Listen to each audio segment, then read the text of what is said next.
Lõpetage volikogus joomine. Pool tundi tagasi selgusid Riigikogu valimiste elektroonilise hääletuse Venemaa alustas täna varahommikul sõda Ukrainas. ei kommenteeri. Kõige ehtsam lumpe.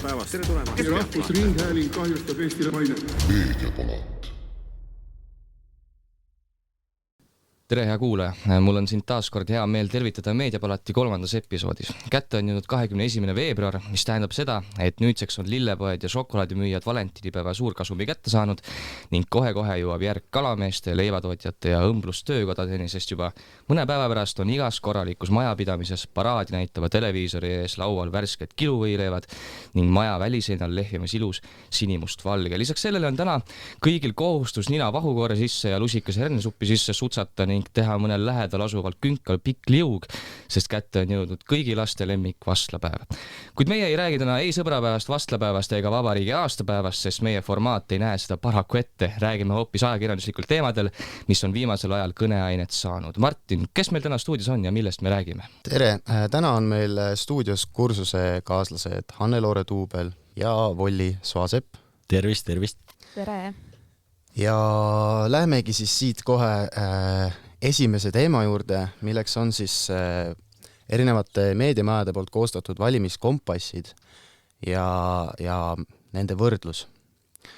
Valimisteni on jäänud natuke üle nädala, kampaaniad on täies hoos, tänavad on täis reklaame ning lisaks ajakirjandusväljaannetele on oma valimiskompassi koostanud ka mitmed MTÜ-d, mis peaksid inimestes tegema hõlpsamaks otsuse langetamise ja orienteerumise siis selles valimiskeerises. Ometi on kõige madalama valimisaktiivsusega inimesed just vanuses 18–24. Kuna te seda vanusegruppi siin kõik stuudios esindate, mina kaasa arvatud, siis ma küsingi, et mis te arvate neist kompassidest? Minu arust on kõik siin väga hea idee muidugi, et kes ei tea, mida valida või on lihtsalt kahe erakonna vahel. Et kindlasti, kui sa oled noor ja oledki teadmatuses, siis kindlasti tasub kõiki valimiskompasse uurida ja teada saada siis, mis erakond on sulle loodud. Ja ma vaatasin ka, tegin nüüd kõik kompassid läbi. Tegin siuksed tähelepanekuid, kui me võtame siin ette nüüd Postimehe valimiskompassi, siis oli tegelikult tunda, et neil olid natuke siukse konservatiivse kallutusega küsimused.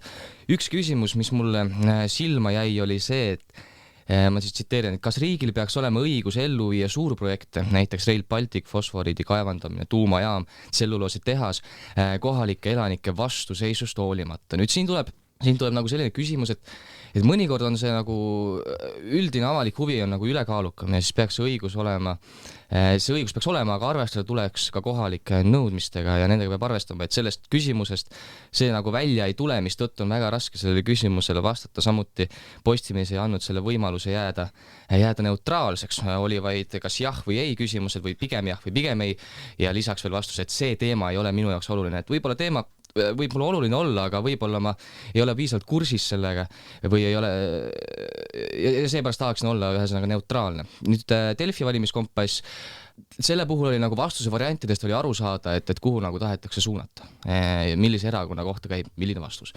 Aga üldiselt täitsa tore. ERR oli kõige parem, see oli kõige neutraalsem, mulle meeldis see, et lõpus küsiti, et millised nendest teemadest sulle kõige olulisemad on ja et millist erakonda valiksid ja millist kindlasti ei valiks. Ja vastuse variandid olid ka väga head, et oli ka võimalus jääda neutraalseks või siis puuduva seisukohaga ja kõikide valimiskompasside puhul nad andsid mulle nii-öelda õige vastuse, mida ma ka arvasin, et tuleb. No, milline sulle kõige rohkem meeldis lõppkokkuvõttes? ERR.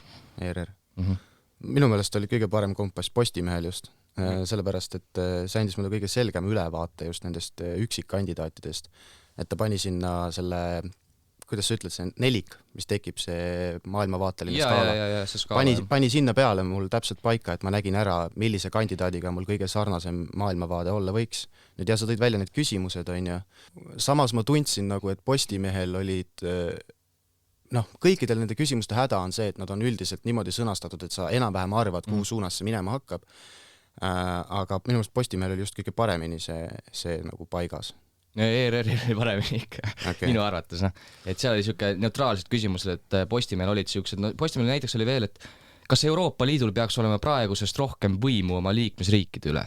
Et see on samamoodi väga siuke, kuidas ma ütlen, suunatud küsimus ja mida sellega nagu öelda tahaks, mina ei oska öelda, et mis tähendab, et rohkem võimu liikmesriikide üle, kui palju seda võimu peaks olema, kas nagu hästi palju või natukene rohkem, et need küsimused olid väga siuksed suunavad ja natuke siuksed, nagu ma ütlesin, natuke konservatiivse kallutusega. Minu arvates on ka need valimiskompassid ülikasulikud, sest nad annavad mingigi ettekujutuse kogenematutele või siis mitteteadlikele valijatele, nagu näiteks minuealistele, kes paljud valivad näiteks parlamenti oma elus esimest korda. Et nad annavadki just sellise aimduse, et keda ja millist erakonda üldse toetada ja kellega sinu vaated kõige siis rohkem ühtivad. Ma tegin samuti ERR-i valimiskompassi, siis Postimehe hääleandja testi ja Delfi valimismootorit ja ma pean tõdema, et minu tulemused olid neil platvormidel üsna sarnased ja ootuspärased. Kas te neid väiksemaid valimiskompasse ka proovisite, see Feministeeriumi loomuse ja see Maarahva kompass? Kusjuures ma proovisin seda Maarahva kompassi ja ma vaatasin neid küsimusi, mis seal oli ja need olid kõik siis maaelu kohta muidugi, aga mul oli tunne, et nagu lõpus see kipubki rohkem sinna konservatiivse poole peale minema. Ma ei tea, minu jaoks oli väga huvitav, aga seal oli samas ka valik, et jääd erapooletuks, kui sa ei soovi nagu ise mingit arvamust avaldada ja üldiselt oli päris okei kompass. Ja seal Maarahva kompass, seal oli hästi palju selliseid metsanduse, põllumajanduse ja jahindusega seotud küsimusi. Täpselt. Ja minu meelest nad olid ka nagu suhteliselt suunavad teatud erakondade poole. Nüüd, mis need Feministeeriumi ja loomuse neid puudutab, siis need olid tavaliselt need ei olnud selles mõttes kompassid, et sa ei teinud seal valikuid. Need polnud interaktiivsed. Ja, selles mõttes, et seal oli nagu selle MTÜ põhiselt siis, et mis nende vaadetega kõige rohkem ühtib. Et siukseid asju on ka tore näha. Huvitav oleks näha rohkemate MTÜ-de mingisuguseid eelistusi minu meelest. Aga mida see loomus endast kujutab? Kas sa oskad rääkida ka, et proovisid sa seda, et ma praegu vaatan seda ja ma ei saa mitte midagi aru, mis siin toimub? Loomus siis organisatsioonina? Jaa, täpselt. Nii palju, kui ma kursis olen, nad tegelevadki siis loomade eest seismisega, et tagada loomade siis, ma ei saa öelda inimväärikas, aga ütleme, hea kohtlemine. Nad levitavad aktiivselt jätkusuutlikku ja hoolivat suhtumist loomadesse nii Eestis kui ka mujal maailmas. Aha, selge. Aga siis liigume edasi järgmise teema juurde. Meediapalat. Järgmiseks teemaks on meil Mehis-Viru skandaal. Ei saa ka see saade me mööda spordist, võiks öelda, vaid mõned kuud peale Karpini kurikuulsat õhtusöögi pilti on lahvatanud uus skandaal. Räägime Eesti kergejõustiklasest Karmen Pruusist ja tema treenerist Mehis-Virust, kelle vahel on lahvatanud viimase aja üks suuremaid ahistamisskandaale. Karmen Pruusil on ette näidata mitmeid spordisaavutusi ning Pruusi puhul on tegu kahtlemata väga eduka sportlasega. Näiteks võitis Pruus kõrgushüppes eelmise aasta juunioride kergejõustiku maailmameistrivõistlustel kulla.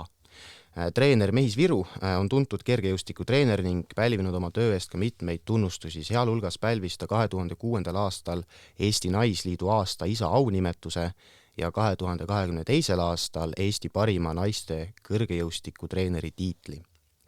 Näiliselt on ju kõik suurepärane, need on väga kõvad sportlikud saavutused ja uhked tiitlid. Mis siis praegu juhtunud on?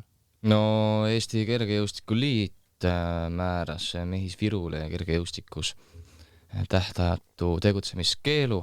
See samane otsus põhines siis treenerite eetikakoodeksi nõuete rikkumisel ja täpsemalt siis rikkumised on sellise iseloomuga, et ma tsiteerin nüüd sport.err.ee-d, et Kergejõustikuliidu juhatuse hinnangul ei sobita töötama treenerina ega muu spordipersonalina. Nüüd, siin on nüüd spekuleeritud, et kas see ikka on õige, kas ta on midagi valesti teinud. No see, et ta sai selle kergejõustiku liidu poolt siis selle keelu, see ikka tähendab, et ta pidi midagi väga, kas nüüd väga ebaeetilist ja kohatut tegema ja me ei saagi nagu hakata spekuleerima, et ehk ei teinud või on see mingisugune tagakiusamine, et ei ole.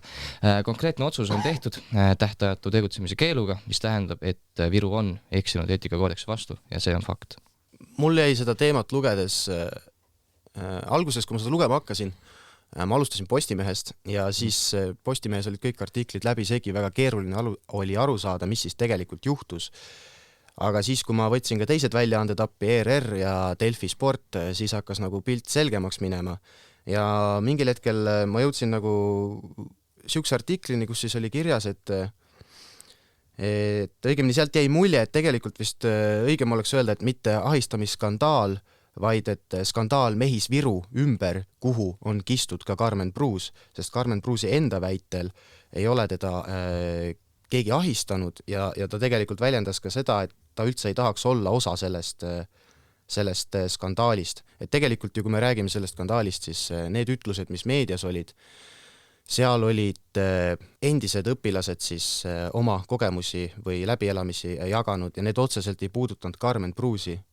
Ja siis tekkiski küsimus, et need eelmised õpilased on saanud meedias endale selle anonüümsuse ja on saanud anonüümselt neid ütlusi anda, aga et siis just see Karmen Pruus kui sportlane on seal täisnimega välja toodud, kuigi temal ju otseselt etteheiteid Mehis Virule vähemalt praegu ei olnud. Et ERR-is tuligi hästi välja, et Karmen Pruusil tekkis küsimus, et miks teda siis võetakse kui nimena niimoodi ette ja seostatakse siis Mehis Viruga, kui teisi sportlasi nii ei kohelda. Tõesti, minu jaoks on ka väga huvitav see, et Karmen Pruus siia sisse tiritud on, sest tegelikult see ei muidugi puudutab, sest see on Karmeni treener muidugi. Aga minu jaoks ongi, ma arvan, et see on lihtsalt sisse tõmmatud sellepärast, et kuna Karmen ise on nii tunnustatud ja nii tubli ja tõesti Eestile väga siis, kuidas ma nüüd ütlen, ma ei oskagi kuidagi sõnastada seda, et täitsa tubli sportlane. Ja ma arvan, et kui ma siin vaatan neid artikleid, siis ta ongi toodud peaaegu nagu igas artiklis on tema nimi välja töötud ja see ongi põhjusega, et sellele teemale rohkem valgust tuua, et kõik loeks, ma eeldan. No see Karmen Pruusi teema, eks ole, ta on ikkagi sellega seotud sellepärast, et Läti esinduse juht Dimitris Milkevitš tegi Eesti Kergejõustikuliidule selle avalduse, sest pidas Viru ja tema kasvandiku Karmen Pruusi omavahelist käitumist kummaliseks. Veel ta mainis, nende vaheline suhe tundus olevat sobimatu ja paistis treeneri poolse võrgutamisega. Ma ei saanud aru, mis toimus, aga minu arvates oli seal märke seksuaalsest ahistamisest. Et sealt tuleb see Karmen Pruusi siis isik sisse. Aga no siin tuleb nagu tähele panna, et kohe kui treener või muu inimene, kellel on see mõjuvõim ja kui ta seda ära kasutab, siis tuleb seda teemat käsitleda väga tõsiselt, mida on ka tehtud, aga iseasi on nüüd see, et kas piisavalt vara, sellepärast, et nagu me teada saime, siis neid juhtumeid on olnud ka eelnevalt. Ja selles mõttes, et minu jutust ei jääks vale arusaam, siis kahtlemata Karmen Pruus on selle asjaga seotud. Lihtsalt minul tekkis küsimus, et miks otsustati sellest lugu kirjutades Karmen Pruusi nimi sisse panna, et miks ei kaalutlutud tema puhul siis seda anonüümsust. Kuigi jah, tema puhul see vihje Läti koondise poolt tuligi siis läbi tema, aga ikkagi kas avalikkusel on vaja teada seda praegu, arvestades veel seda, et Karmen Pruus ise on öelnud, et see tähendab, et ta on loobunud võistlustel osalemisest ja et see mõjutab teda, et kas meedial on see voli niimoodi sportlast negatiivselt mõjutada? Selles osas on sul õigus, et Karmen Pruusile võis mõjuda suhteliselt šokeerivalt, aga siin on nüüd jälle see küsimus, et kas me oleksime pidanud vait olema, et kindlasti mitte. Et kui see Mehis Viru skandaal oleks ilma tema nimeta välja tulnud, siis Pruusi nimi oleks nagunii sellest tulnud, sellepärast, et ta on tema üks, ma ei tea, tuntumaid treenitavaid siis kergejõustiklasi, et ka Eesti Päevalehes Margit Aadorf kirjutas arvamusloo, kus ta tõstataski selle väga olulise küsimuse, et miks eestlased vait on selliste teemade puhul. Et eestlased on komme nagu seda suud kinni hoida, et mitte nagu endale jama kaela tõmmata, aga nagu kas see on ka moraalselt õige? Kindlasti ei ole. Küsimus ongi selles, et miks eestlased sellest kohatus käitumisest nagu kohe ei rääkinud, et see avaldus tuli Läti delegatsiooni juhilt, et eestlased olid kindlasti, ma arvan, rohkem kursis ja nägid rohkem, et see eestlasel omane tagasihoidlikkus selliste juhtumite puhul, kus käitutakse ebamoraalselt, kohatult, ei aita kaasa selle probleemi lahendamisele, et suu tuleb ikkagi nagu lahti teha. Okei, ma loen ette selle täispika kommentaari siis Karmen Pruusi poolt olukorra kirjelduseks. Mul on selja taga edukas, aga psühholoogiliselt raske aasta spordis. Süüdistused minu treeneri vastu on olnud mulle arusaamatud, kuna minu treenerid Kersti ja Mehis Viru on minu suhtes alati olnud lugupidavad ja toetavad ning hoolitsenud minu heaolu eest nii treeningutel kui ka võistlustel. Just tänu neile saavutasin eelmisel aastal enda jaoks väga olulised tulemused tiitlivõistlustel. Samal määral toetust ei ole ma tundnud Eesti Kõrgejõustikuliidu poolt. Seda enam on šokeeriv lugeda, et Mehis Viru on tunnistatud süüdi treenerite eetikakoodeksi rikkumises. Mulle jääb arusaamatuks, miks on uurimiskomisjon pidanud antud kaasuses olulisemaks kellegi kolmanda arvamust ega ole võtnud arvesse minu ja minu vanemate seisukohti. Minu arvates on see otsus väga ebaõiglane ja ülekohtune. Olgugi, et kogu protsess on tugevalt mõjutanud minu ettevalmistust selleks aastaks, püüan siiski ka sel hooajal oma treenerite, vanemate ja sponsorite ja Eesti rahva toel edukalt võistlustel osaleda. Karmen Pruus, kõrgushüppaja, Kersti ja Mehis Viru õpilane. Tsitaadi lõpp. Küsiks võib-olla siia siis teema lõpetuseks, et võrdlus mõne teise skandaaliga. Milliseid siukseid skandaale meil veel olnud on? Kui ma hakkasin mõtlema, ma toon ka välja selle, et me nüüd jäime siia Karmen Pruusi peale. Nagu me teame, siis neid juhtumeid on rohkem seoses Viruga. Siin olid need anonüümsed asjaosalised, kommentaare andsid siis täpselt 3 anonüümset asjaosalist ja üks anonüümne siis vastaja väitis, et Viru on saatnud talle seksuaalse sisuga sõnumeid ja samuti olid nad korduvalt seksuaalvahekorras. Esimene skandaal, mis mul seoses sellega pähe tuli, oli see Getuulio Nõmme Kalju skandaal, mis oli siin paar aastat tagasi, kui Miia Pelle-Trisna avalikustas siis õhtusaates, et treener kasutas teda seksuaalselt ära ja tõi samuti selle välja ühesõnaga, et inimesed rääkisid sellest taga, kritiseerisid, aga avalikult mitte keegi nagu sellest ei rääkinud, et nagu see oluline asi ongi see, et tuleb nagu inimesed saada nagu avalikult nendest probleemidest rääkima, sest no nii vaid saab lõpetada nende tegelikult siis juba kurjategijate tegevus. Me nüüd ei ütle, et Viruse kurjategija on, sest mitte mingit otsust ei ole olnud kohtu poolt, aga ühesõnaga tavalikult tuleb sellistest teemast rääkida, et ei tohi nagu jätta siuksed asjad endasse või kuskile lähiringi. Ehk siis võib öelda, et need asjad ei saa enne lahendatud, kui neid ei kista avalikkuse ette laiali. Ei, seda ma ei ütle. Kui need asjad kistakse avalikuks, ma mõtlen just erinevad ahistamissskandaalid, siis soodustab seda, et tuleb rohkem inimesi välja, rohkem ohvreid. Nad ei pea avalikult välja tulema, aga näiteks kohtus või kuskil, et selles mõttes on oluline, et see oleks võib-olla avalik. Aga see ei pea olema selles mõttes, et võib ka olla mingi kinnine kohtuistung on ja midagi sellist, et ka siis saabki selle ühesõnaga probleemi lahendatud, aga avalikkuse ette toomine just nagu soodustab seda, et rohkem isikuid tuleb välja, kellega on sarnaseid asju juhtunud. Jah, igal juhul on oluline, et meedia selliseid asju kajastab. Nüüd jah, küsimus ja vaidluspunkt võib-olla ongi seal, et kuidas seda kajastada, kuidas seda teha, aga see vaidlus jääb alati kestma ja see on lõputu vaidlus ja väga hea, et see vaidlus on, muidu meil ei oleks mitte millestki rääkida. Aga Christopher, ma annan sõnajärje sulle üle. Meediapalat. Jätkame täna siis tõsiste teemadega. 8. veebruaril oli eetris Pealtnägija saade, kus andis intervjuu tuntud ja armastatud näitleja Märt Avandi, kes rääkis, kuidas ta on 10 aastat tarvitanud kokaiini ja olnud sõltuvuses ning nüüdseks on 3 kuud puhas olnud ega häbene enam sõltuvusest rääkida. Nagu arvata oli, võtsid selle teema üles ka koheselt kõik teised meediaväljaanded ning teema pakkus üldiselt ühiskonnas palju kõneainet. Avandit ja tema tegevust on kritiseeritud, kuid peamiselt siiski on teda tunnustatud, et julges selle teemaga avalikkuse ette tulla. Enne kui me lähme selle ajakirjanduse kajastuse juurde, siis mis te arvate, mis võisid olla need potentsiaalsed ajendid, miks Avandi sellel teemal avalikkuse ette tuli?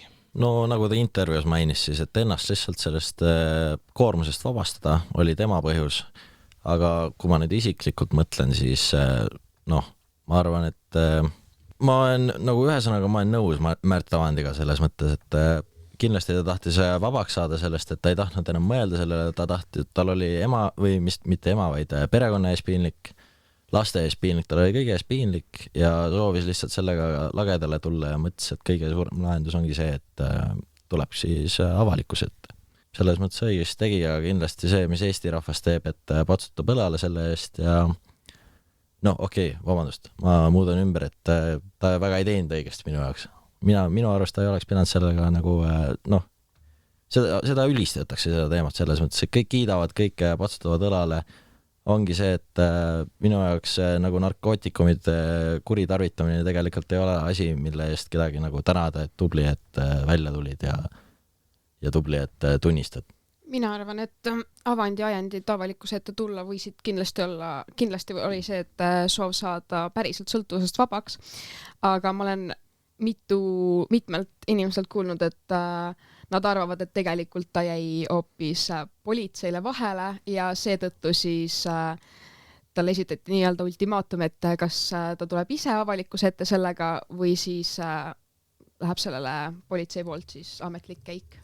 Kui ma selle teema kohta lugesin, siis mul ei olnud alguses õrna aimugi, et see nii palju on saanud kriitikat ja iseenesest mind natuke häiris see kriitika Märt Avandi suunal, sest mina arvan, et see ajend, miks ta avalikkuse ette tuli, oli ikkagi puhtalt isiklik motiiv saada sellest puhtaks, et see kõik inimesed, kes on kunagi valetanud või midagi varjanud, teavad, et see on väga koormav asi, mida teha ja sa ei jaksa seda lõputult teha, eriti olukorras, kus sa võib-olla seda, mida sa varjad, enam ei tee, siis mis mõtet on seda varjata. Ja mina siiralt usun, et see oli Märt Avandi poolt aus käik, seal ei ole taga mingid vandenõuteooriaid ja minu meelest need jutud, mida levitatakse mingisuguste seoste kohta, kellega iganes, need on minu meelest pahatahtlikud teooriad. Ja minul lihtsalt tekkis nagu see küsimus, et miks ta just praegu sellega välja tuli. Et kui me räägime pikaaegsest sõltuvusest, mis on kestnud 10 aastat ja ta on nüüd vaba olnud 3 kuud, et kui neid kahte siis ajaperioodi võrrelda, siis vahe on nagu drastiline. Nüüd Pealtnägija puhul nad avaldasid selle loo väga valel ajal. Oleks võinud valimised esiteks ära oodata, sest et praegu jäi see uudis nagu natuke nagu tahaplaanile. Et kui oleks tulnud ühesõnaga see uudis välja märtsis näiteks, või see intervjuu, et siis tõenäoliselt oleks rohkem kõlapinda saanud. Nüüd üks positiivne, positiivne asi on ikkagi see, et see teema on nagu ühiskondlikult oluline ja tuli välja see nagu põhisõnum, et me ei tea kunagi, kes võib olla mõne sõltuvuse küüsis ja seetõttu oli see siis laiemalt avalikkusele siis nii-öelda kasulik välja tulla avalikult selle teemaga Avandil. Samuti, et inimesed mõistaksid narkootikumide mõjusid, eriti neid negatiivseid, mida Avandi ka välja tõi. Ja loodetavasti selle teema avalikustamine aitab nagu kaasa sellele, et seda narkootikumide turgu ikkagi mingil määral peatada, et äkki mõnda sõltlast äkki see lugu ka kõnetas ja otsustab ehk nagu seejärel sellest kokaiinist näiteks loobuda, kuid ega see kindel pole, et kui ma seda üldist pilti vaatan, siis mul ikkagi jääb selline mulje, et mingi ajend pidi nagu Avandil olema, et kas ta nüüd täitsa ise nagu otsustas niimoodi välja tulla või talle soovitati, ma arvan pigem mingisugune soovitus kuskilt tuli, see ei pidanud olema pahatahtlik soovitus, et ma ei tea, et politsei nagu ütles, et võtan su kinni või lähed avalikkuse ette, see võiks olla mingi heatahtlik, meil on praegu mingisugune uimasti ennetusprogramm Eestis ja et siis oleks nagu selline efektiivne, kui mõni avaliku elutegelane, kelle kohta tegelikult ei teata, tuleb välja sellise looga, aga jällegi, mul jääb imelikuks see, nagu see ajaperiood 10 aastat ja 3 kuud, et nagu need on nii drastiliselt erinevad, et kas on õige nii vara nagu välja tulla, et väga kerge on nagu selles auku uuesti kukkuda. Kes oleme meie hindama Märt Avandi suutlikkust vastu panna ja kui sa räägid 10 aastat versus 3 kuud, siis tegelikult ju, kui sa oled 10 aastat järjest tarvitanud narkootikumi, millest sa oled sõltuvuses ja nüüd sa oled 3 kuud puhas olnud, siis see on päris suur saavutus. Ei, seda kindlasti, ei absoluutselt. Aga selle seoste või selle soovituste koha pealt, et tule avalikuks, ma ütleks, et miks ma ei usu seda on see, mida Mihkel Kärmas on öelnud. Ja ma tsiteeriks seda, sest see on minu meelest väga hea lõik. Oleks keegi vaevunud ja tulnud meilt midagi sinna juurde küsima või oleks Märt Avandi lähedastega räägitud, me oleks rääkinud, kuidas Avandi intervjuu sündis. Ei olnud ju nii, et saime ühel hommikul kokku ja hakkasime nullist rääkima. Sellele eelnes kuudepikkune ettevalmistus, neid intervjuusid ei olnud üks. Seal oli veel eelintervjuu, mille Kadi Jaanisoo Kuld tegi avandiga juba eelmisel aastal. Viimaks avaldatud intervjuu eel räägiti pikalt ja põhjalikult ka Märdi pere ja lähedastega ja kaaluti, kui palju võtta jutuks laps.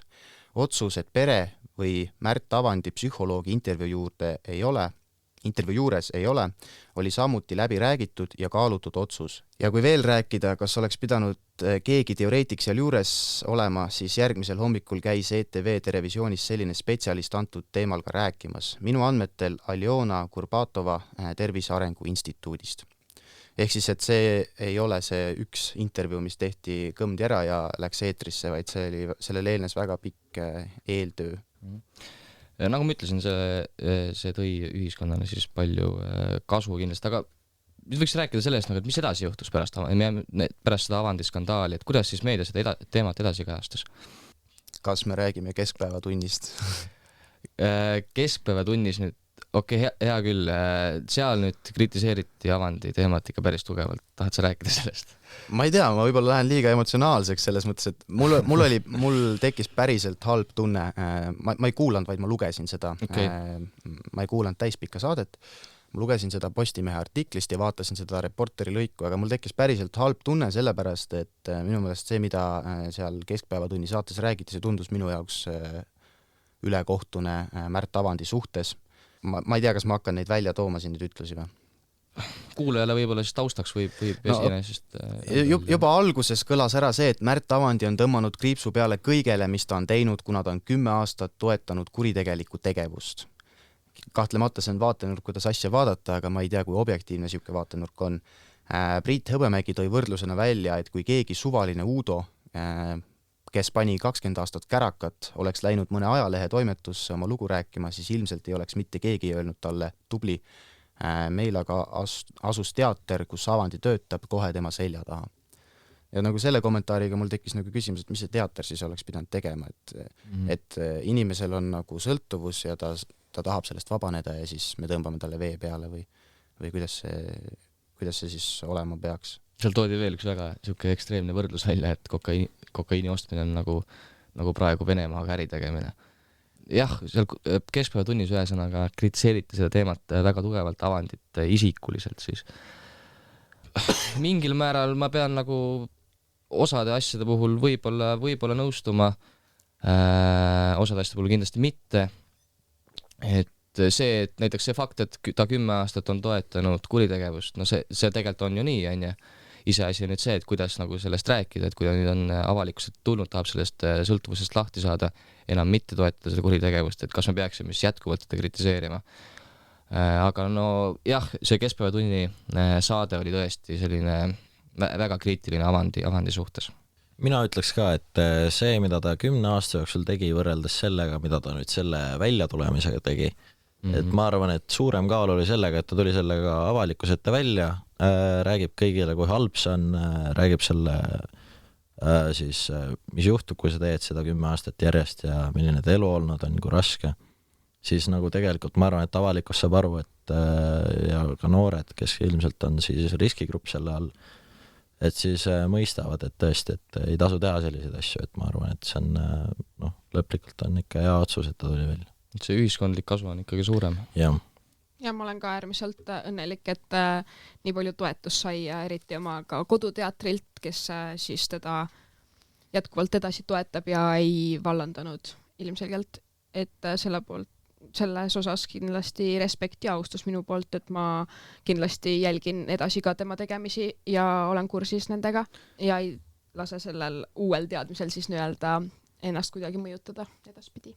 Kindlasti üks põhjus või ühesõnaga nüüd hiljuti tuli välja prokuratuuri 2022. aasta raamat, mis siis kirjutas sellest, et 15% narkosurmadest põhjustas kokaiini tarvitamine.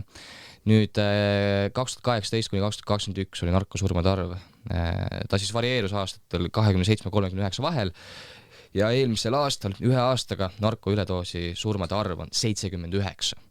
Ehk siis see tõus on olnud üpriski drastiline, et kui vaadata seda diagrammi, selle aastaraamatu diagrammi nende surmade kohta, siis alates aastast 2019 oleme siis taaskord üledooside surmaarvu poolest tõusuteel, eriti suur tõus on olnud nüüd 21. ja 22. aasta järel, et et siis nagu see, et Avandi selle teemaga välja tuli, et see just seda narkotarbimise ja surmade arvu nagu aeglustada, siis see on selles mõttes on väga õige, et ta selle teemaga välja tuli avalikkuse ees. Aga samuti on seda teemat kommenteerinud teised tuntud inimesed, kaasa arvatud näiteks Valdo Randpere, kes tegi sellest Facebooki postituse, et mis te arvate, kas ta tegi midagi valesti või midagi ebamoraalset? Kas sa saad meelde tuletada, mis see postituse sisu täpselt oli? Kas see oli seotud selle kättemaksukontori? See oli seotud selle kättemaksukontoriga ja et seal oli ühesõnaga Valdo Randpere postitas 2 pilti kättemaksukontori võtteplatsilt, kus siis kirjutas pealkirjaks: mõned aastad tagasi osalesin kättemaksukontoris, siiamaani pole aru saanud, miks Märt Avandi mulle kallale tungis, nüüd sain. Ja selle teema puhul võttis ka kohe sõna üles näitleja Tõnis Niinemets, kes tõi siis välja, et tänaseks on sellest episoodist möödas 12 aastat, mis tähendab juba see on faktiliselt vale ja et ma pole kunagi arvanud, et Valdo Randpere on naljakas, ei arva ka nüüd.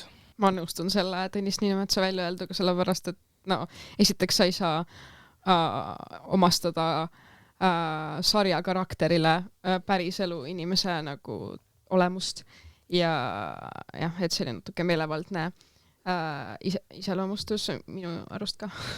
See oli suht labane nali ja ma ütleks +10 punkti Niinemetsale. Absoluutselt. Ju sellel Valdol oli siis lihtsalt vaja midagi öelda.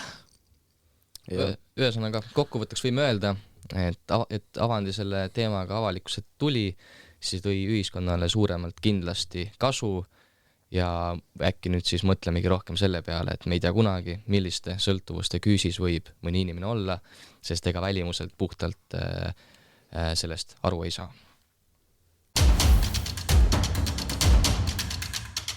Meediapalat.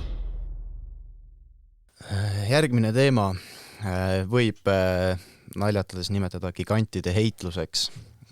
Algab see fraasiga vale, jutt või koera sitt. Just seda Helme kihelkonnast pärit ütlust kasutas Martin Herem vastusena Martin Helmele, kes levitab sotsiaalmeedias, ajakirjanduses ja EKRE propagandaväljaannetes valesid Eesti Kaitseväe kohta ning nimetab selle juhtkonda kahjuriteks. Mida on meil selle kohta üldse öelda? Esiteks, kui tulen nagu tõsisest, aga kui tegev kaitseväelane ütleb, et kui me oleme Ukrainale andnud tehnikat, siis me pole sellega enda kaitsevõimet oluliselt kahandanud, et tasub teda pigem uskuda, kui mõnda poliitikut, eriti enne valimisi, et tema nii, näiteks Palm või Herem on ju, et on tõenäoliselt kõige rohkem kursis meie kaitseväe hetkeseisuga ja kõige muuga, ja nüüd enne valimisi tuleb üks poliitik, kes hakkab kritiseerima kaitseväe tegevust ja tooma argumente, mille nii Palm kui Herem nagu koheselt ümber lükkasid. Et see on natuke nagu koomiline olukord, et aga samas nagu väga tõsine julgeoleku küsimus. Nüüd on lihtsalt lugeja peab nagu aru saama, et nagu keda uskuda ikkagi. Et kas seda, kes on igapäevaselt selle teemaga kursis või enne valimisi võib-olla valimis siis tegevust tegevat poliitikut. Ja, no see pole Helmel esimene kord teisi õpetada selles mõttes. Terve koroonakriisi vältel, terve nende erakond õpetas tervet meditsiinisektorit, kuidas peaks toimima. Aga Helme nagu tahabki olla kriitiline ja osade asjade puhul nagu tulebki olla kriitiline, aga kui tegemist on poliitikuga, tal lasub ikkagi vastutus ühiskonna ees ja seetõttu peaks ka nagu täpsemalt jälgima oma sõnu ja väiteid, et need poleks valed. Et me teame, täpselt nagu sa ütlesid, et me teame ka teisi juhtumeid, kus on nagu välja öeldud EKRE poolt või Helmede poolt kriitilisi asju, mis ei vasta tõele. Ja siin tulebki nagu silmas pidada seda, et Martin Helme on tegelikult potentsiaalne järgmine peaminister. Et seetõttu te peaks nagu eriti hoolas olema ja lugejad ja valijad peaksid ka nagu seda tähele panema, millist retoorikat siis poliitik kasutab. Aga kui me räägime nüüd lähemalt sellest meediakajastusest, siis jäädes suuremate ajakirjanduslike väljaannete juurde, siis kuidas teile tundub, milline see ajakirjanduslik kajastus sellele teemale olnud on? Minu arvates on kõik nagu väga hästi, selles suhtes kõigil on sõna antud. Mõtlen siis mõlemale osapoolele, nii kaitseväele kui Helmedele. Ja mina nagu mitte mingit sükest halba asja nagu ei näinud. Mina ka samuti ei näe, mina näen siin täiesti õiguslikku ajakirjandust, et selles mõttes mõlemad osapooled on saanud rääkida ja kindlasti on no ma ütleks, et natukene on ikka siis Heremi poolne see terve ajakirjandus, aga samas see on ka õige variant, et see on õigustatud. ja see on õigustatud, absoluutselt, et mina ütleks üldse nii, et laseme spetsialistidel nagu enda erialast rääkida nagu siis Heremil ja jätame tühja jutu puhumise poliitikute jaoks, et siis, kuna praegu on siis valimiste aeg ka, et siis Valdo Randpere, nagu me siis enne mainisime ja siis samamoodi ka Helme, et kuna valimiste aeg on, siis nad kõik proovivad võimalikult palju pildis olla ja siis ütlevadki välja selliseid asju, et siis nagu me ütleme, et siis halb reklaam on ka reklaam, et proovivad siis silma paista ühesõnaga. Ja ma ka nõustun teiega, poisid. ja minu jaoks nagu see pildis püsimine, et halb reklaam on ka reklaam, aga kui me vaatame nagu Kaitseväe usaldust ühiskonnas, siis ma täpselt protsendipunkti ei mäleta, aga see on üle 70 ja kui me vaatame eestikeelse elanikkonna seas, siis see on seal 80 kandis, siis ma ei tea nagu, kas saab halvemat reklaami olla, et kas siuke asi päriselt tooks erakonnale edu või mis motiivid selle taga on.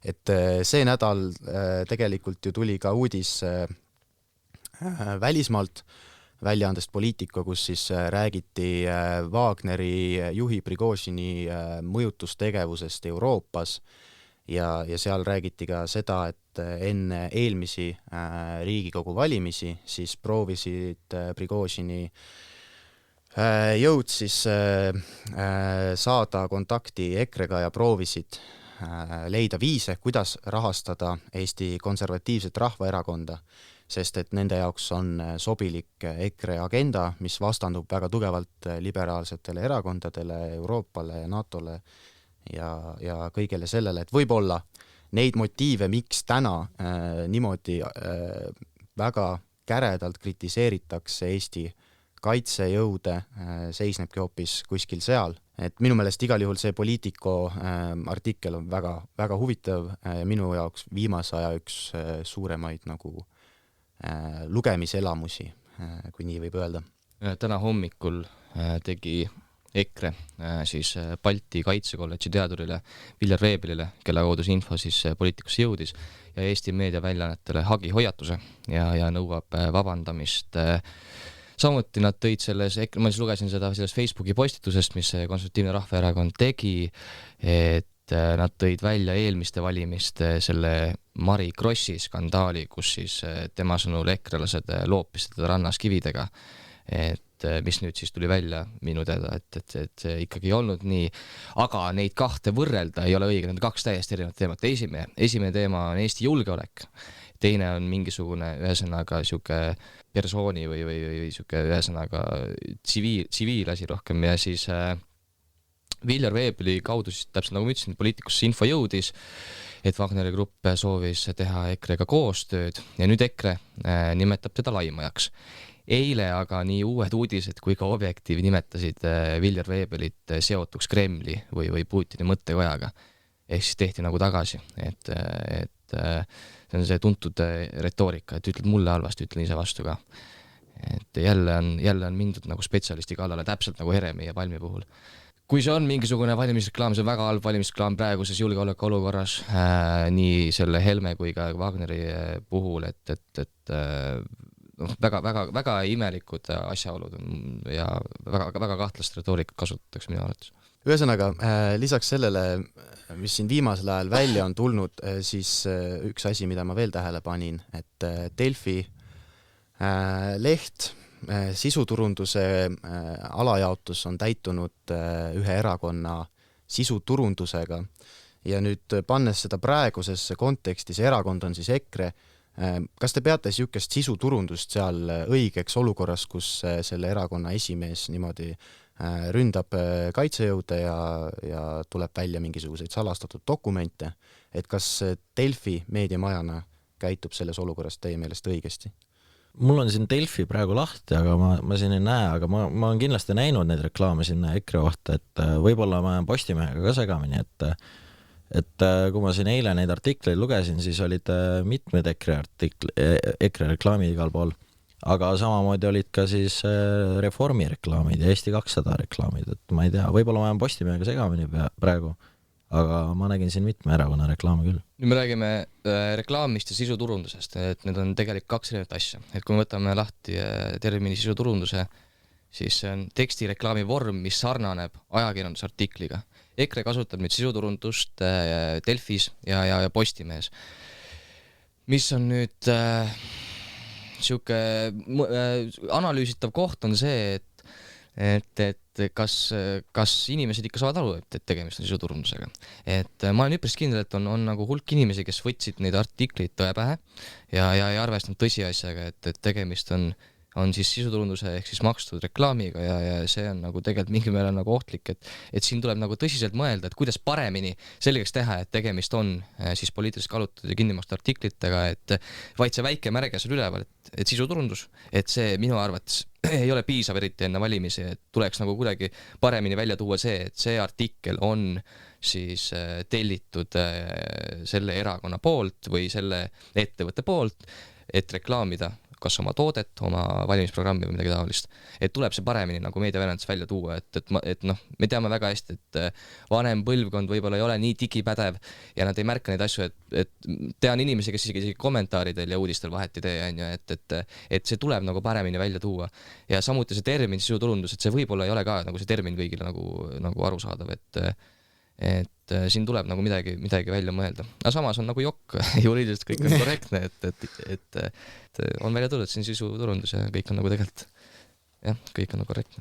Aga et sinu meelest on okei siis, et mingi erakonna sisuturundus tehakse niimoodi portaalis? Kõik võivad teha ja kui meediaväljaanne ütleb ühele erakonnale ei, teisele näiteks jaa, et siis see tähendab seda, et meediaväljaanne on kallutatud, on ju. Reklaami sisuturundus võib teha reklaami, samamoodi kõik erakonnad teevad reklaami väljaannetes, digiväljaannetes. See, et nüüd EKRE otsuses võib-olla rohkem maksta ja teha sisuturunduse artikleid, on ju, et me ei saa seda keelata ju. Ei, me ei saa seda keelata, lihtsalt kui ma paneks ennast sellesse rolli, kus ma peaks selle otsuse langetama, kas ma laseks mõnel erakonnal teha esilehel sisuturundusartikleid ja panna neid päris uudiste vahele, okei, need on eraldi blokina, aga see ei ole piisavalt eraldatud, siis ma ei teeks seda, sest minu meelest see on ebaeetiline. Sa müüd inimestele erakonna reklaami päris sisu pähe, mis siis, et sa väikselt mainid ära, et see on sisuturundus. Inimene, kellel on kehv silmanägemine, isegi ei näe lugeda, et see on sisuturundus. Et jah, ma ütlesin, see tuleb lihtsalt paremini välja tuua, aga siin võib-olla tuleb juba täpsemalt süübida kuskil reklaamiseadusesse, et välja uurida, aga ma arvan, et kõik on nagu juriidiliselt, nagu ma ütlesin, kõik on korrektselt tehtud, et nagu siin saab mõelda selle peale, kas on moraalselt õige, aga noh, kaugele minust sellega väga ei jõua. No selge, tõmbame siis selle teema otsad kokku. Meediapalat. Me tuleme seekordses saates korraks tagasi Eesti Laulu juurde. Meediapalati esimeses episoodis küll rääkisime sellest, kuid nüüdseks on finaal toimunud, võitja selgunud ja samuti ka vaheklipid nähtud. Mis teie arvamus nendest vaheklippidest siis seekord oli? Mulle näiteks väga meeldisid ja ma lausa nautisin nende vaatamist, sest et ma pooldan samuti rohelist mõtteviisi ja ka taaskasutust, mistõttu ma usun, et nende klippide tegemine mõjutas kindlasti inimesi, kas siis lihtsalt mõtlema oma tarbimisharjumuste peale ja nende muutmistele või siis kuidas isegi asjadele uus elu anda. Mulle meeldisid. Ma ütleks, et mõte oli igati hea muidugi, et tore oli näha. Aga ma ütleks, et see teostus mulle näiteks isiklikult ei meeldinud. Et mina nägin seal palju selliseid tundusid sellised ebaloogilised reklaamid ja sellised asjad, et ma nägin siis üks reklaam oli selline või see vaheklipp, kus siis üks naisterahvas kõnnib oma peene mantliga ringi mööda metsa ja siis korjab kommipaberid üles paberkotiga. Ja lõpuks, kui ta jõuab siis prügikasti juurde, siis viskab ta hoopis kilekoti ära sinna, et siis vaata, teostus mulle tundus naljakas, aga mõte oli selge, vaata. Aga ma ütleks, et ma ei tea, kas Eesti Laul, muidugi Eesti Laul on väga hea koht, kus seda teha, aga ma ütleks, et nagu me siin loeme, et sinna läks siis mingi 50 000 vist oli, et Tallinna maksumaksja rahadest läks selle reklaami tegemiseks, et kindlasti oleks võinud paremini teha seda asja. No nagunii on see kõik maksumaksja raha eest tehtud, aga siin on jah see küsimus, et Tallinna linnavõim maksis selle eest, et siin on nagu see poliitilise kaalutluse teema sellepärast, et roheline Tallinn, me teame, mis erakond Tallinnas võimul on. Hea küll, see idee on väga hea. Samuti mina oleks vaadanud sel aastal seda klassikalist huumori poolset lähenemist, kahjuks seda ei olnud, aga vaheklippe tehti ka mõnest ettevõttest. Seal oli MTÜ Uuskasutuskeskus, Filaret OÜ, ja see on juba nagu avalik õigusliku kanali puhul kahtlane, et siin tehakse juba tegelikult ju otsest reklaami nendele ettevõtete, olgu ta mittetulundusühing või osaühing, et siin tasub juba nagu kaalutleda, et mida tehakse ja kuidas reklaami, sest eelmisel aastal tehti ka, kas oli eelmine või üle-eelmine aasta, kui tehti T1-le reklaami, et siin on see arvutuskoht jälle, mis on ka meediasse jõudnud. Ja huvitav on see, et siis kui meie jaanuaris sellest rääkisime, siis keegi sellest ei rääkinud. Aga et nüüd Ullerits rääkis, okei. Aga nüüd tagantjärgi on see saanud nagu teemaks ja nüüd isegi ERR-i nõukogu hakkab uurima, kas tegu võis olla keelatud reklaamiga. Aga minu arvamus vaheklippidest, ma kõike ei näinud, sest ma ei jälginud otsast lõpuni seda Eesti Laulu läbi, aga need, mida ma nägin, minu jaoks see tundus ikkagi natuke süke. Iseenesest idee on ju hea, aga et üks omavalitsus saab nii palju tähelepanu, ma saan aru, see on selle rohepealinna tiitliga seotud. Pluss on Eesti pealinn, jah. Eesti pealinn ka, jah, aga et enne valimisi oleks olnud mitte valimisaastal, ma võib-olla oleks neutraalsemalt suhtunud sellesse, aga praegu minu jaoks jääb natuke süke kahtlane maik külge küll sellele asjale. Jah, ma olen nõus sinuga. Samuti on erinevad välismaalased arvustanud meie võidulugu Alika Bridges, siis mis tähelepanekuid te tegite? 2019. aasta Eurovisiooni võitja Duncan Lawrence ütles näiteks TikToki videos, et talle meeldib, kui enesekindel on Alika laval, et tal on tugev hääl ja et tal on superstari kvaliteet ning ta hoiab talle väga pöialt. Ja ma ütleks ka. Jah, et selle Duncan Lawrence'i puhul, et siin nüüd tuleb tähele panna, et TikToki konto alt, kus tuli oli Universal Music on ja Duncan Lawrence'i võiduloo helilooja on sama, mis on Alika loo helilooja, et siis võib-olla pidigi seda positiivset tagasisidet seal andma, et jällegi täielik kallutatud. Ma tahtsin ka mainida, et neil on täpselt sama helilooja, et kohe kindlasti, et kiidab. Et selle puhul ei oska ma öelda, et kas ta siis päriselt, kui oleks sama helilooja olnud, siis et kas ta oleks kiitnud selle laulu või mitte, aga jah, igatahes lahe näha, et reklaami tehakse ja toetatakse, et selles mõttes on tore kindlasti. Ei, see on tõesti tore, kui eestlasi kiidetakse ka rahvusvahelisel tasandil.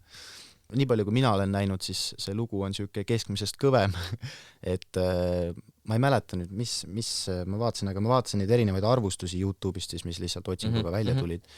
Ja seal ennustati Alika loole ikka siuke top 10 või kuskil sinna kanti kohta, nii et kindlasti jääb huviga ootama, mis see tegelik tulemus siis Eurovisioonilt tuleb. Ja läheme nüüd selle saate viimase teema juurde, nagu saatekuulajad teavad, siis tavaliselt kõige olulisem ja kõige põrutavam uudisem jätame lõppu. Nüüd oluline teadaanne kõikidele, kes on mingil põhjusel meediast ja ajakirjandusest eemal olnud. Rihanna on rase. Ma kordan, Rihanna on rase. Et see uudis tuli ka mulle üllatusena, nimelt Rihanna saab lapse räppari A$AP Rockiga ja tegemist on siis nende teise lapsega. Ja Volli, mis tundeid see sinust tekitab? Selles mõttes ikka positiivseid, et kui mina seda Superbowli siis, et Rihanna oli siis just Superbowli siis halftime show siis esineja.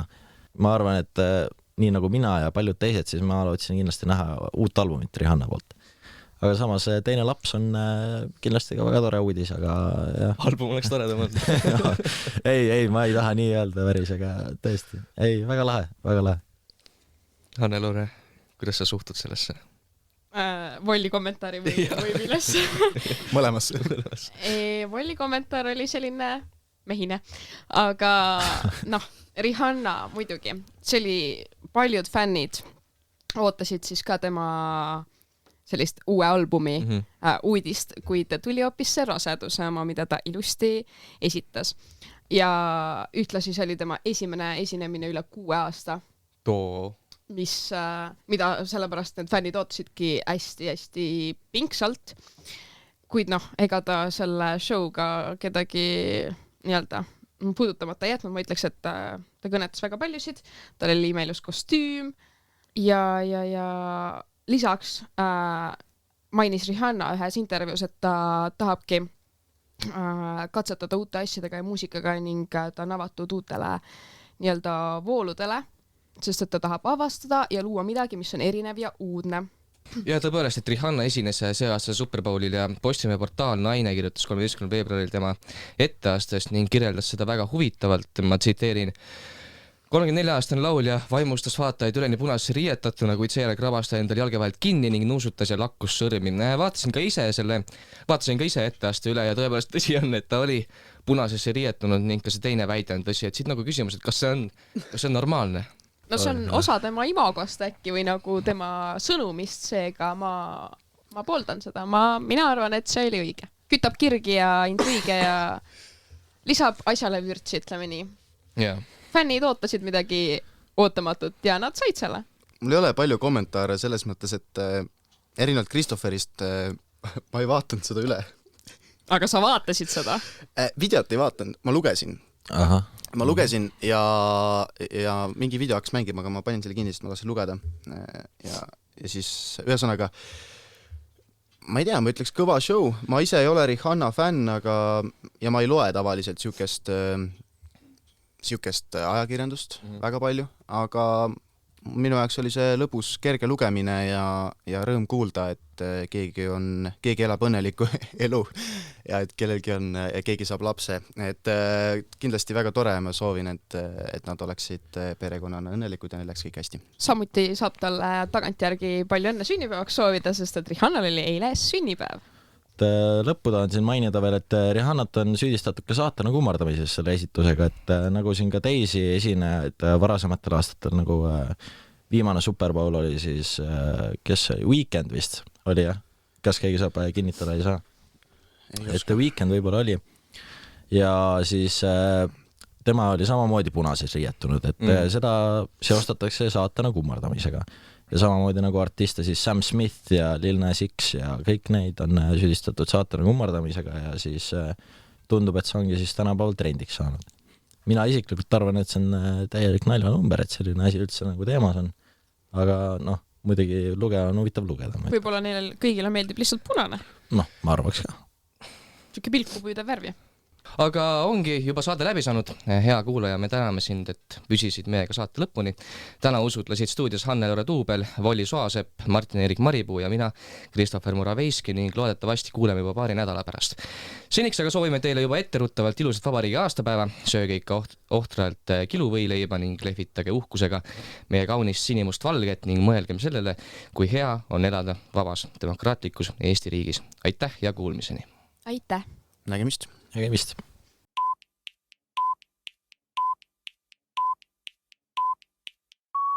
Lõpetage volikogus joomine. Pool tundi tagasi selgusid Riigikogu valimiste elektroonilise hääletuse Venemaa alustas täna varahommikul sõda Ukrainas. Kõige ehtsam number. päevast. Tere tulemast! Rahvusringhääling kahjustab Eestile mainet. Meediapalat.